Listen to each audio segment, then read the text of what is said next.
حضرت بلال آئے جناب عمر سے ملنے، کیسے وہ کسرا بھی آئے تو عمر خاطر میں نہ لائے، پر بلال حبشی دروازے پہ داخل ہوئے تو فاروق اعظم نے کرسی چھوڑ دی، ہاتھ باندھ کے کونے میں کھڑے ہو گئے۔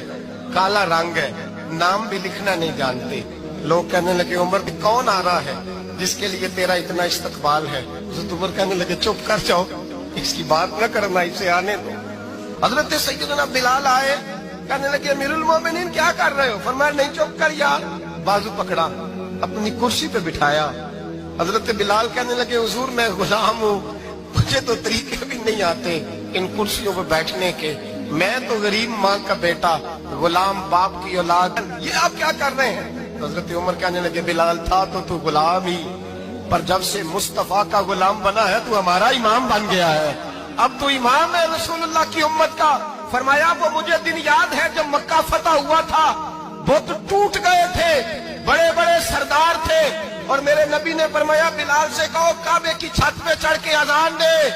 تو لوگوں نے کہا حضور یہ سارے جل گئے ہیں، کسی اور کی ڈیوٹی لگا دے۔ حضور نے فرمایا چپ کرو، بدر میں مار کھا کے اذان پڑے تو بلال، احد میں پتھر برسے اذان پڑے تو بلال، تپتے صحراؤں میں پڑے تو بلال، ہر جگہ مار کھائے تو بلال، اور آج اگر اللہ نے عزت دی ہے تو میں لوگوں کو دیکھ کے بلال کو عزت نہ دوں؟ فرمایا کوئی اوپر نہیں چڑھے گا، ابو بکر بھی نیچے، عمر بھی نیچے، عثمان و علی، طلحہ اور زبیر بھی نیچے۔